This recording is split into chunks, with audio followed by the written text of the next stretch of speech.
HESCOM chairman ಆಗಿದ್ದಾರೆ, ಅವ್ರು charge ತೊಗೊಳ್ತಾವ್ರೆ. ಆ ಹಿನ್ನೆಲೆಯಲ್ಲಿ ನಾನು ನಸೀರ್ ಅಹಮದ್ ಸಾಹೇಬರು ಬಂದಿದ್ದೀವಿ. ನಮ್ಮ ಆಜಮ್ ಪೀರ್ ಖಾದ್ರಿ XMLA ಅವರು ಹೆಸ್ಕಾಂ ಚೇರ್ಮನ್ ಆಗಿ ಮಾಡಿದ್ದಾರೆ.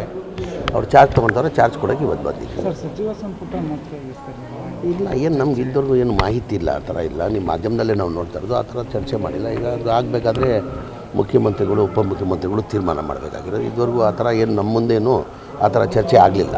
CM DCM ದಿಲ್ಲಿ ಇಲ್ಲ, CWC ಮೀಟಿಂಗ್ ಇತ್ತು CMದು. ಆ ಹಿನ್ನೆಲೆಯಲ್ಲಿ ಅವ್ರು ಅಲ್ಲಿ ಹೋಗಿರೋದು, ದಿಲ್ಲಿಗೆ ಹೋಗಿರೋದು. ಇದಕ್ಕಂತ ಏನು ಹೋಗಲಿಲ್ಲ, ಓದಂಗಿಲ್ಲ.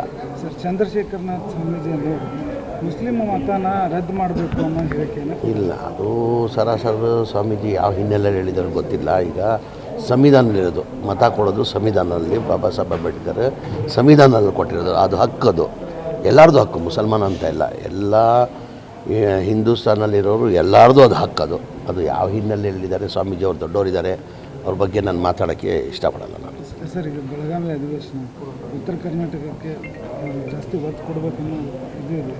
ಅದಕ್ಕಂತ ತಾನೇ ಅಸೆಂಬ್ಲಿ ಮಾಡಿ ಅದೇ ತಾನೇ ಚರ್ಚೆ ನಡೀತಾ ಇರೋದು. ಆ ಹಿನ್ನೆಲೆಯಲ್ಲೇ ವಿಧಾನಸೌಧ ಕಟ್ಟಿರೋದು ಬೆಳಗಾಮಲ್ಲಿ. ಅಲ್ಲ, ಪ್ರತಿ ಬಾರಿ ಏನಾಗುತ್ತೆ ಅಂದರೆ ಯಾವುದೋ ಒಂದು ವಿಚಾರ ಇಟ್ಕೊಳ್ಳೋದು, ಅದ್ರ ಮೇಲೇ ದಿನ ದೂಡಿಬಿಡುತ್ತೆ. ಈಗ ನೀವು ವಿರೋಧ ಪಕ್ಷದವ್ರಿಗೆ ಹೇಳ್ಬೇಕು ಈ ಮಾತು, ಇದ್ರ ಬಗ್ಗೆ ಚರ್ಚೆ ಮಾಡಿ, ಅಭಿವೃದ್ಧಿ ಬಗ್ಗೆ ಚರ್ಚೆ ಮಾಡಿ ಅಂತ ಹೇಳ್ಬಿಟ್ಟು ವಿರೋಧ ಪಕ್ಷದವ್ರು ಹೇಳಬೇಕು. ನಾವು ಸರ್ಕಾರ, ವಿರೋಧ ಪಕ್ಷದವ್ರಿಗೆ ಮಾತು ಹೇಳಬೇಕಾಗಿರೋದು.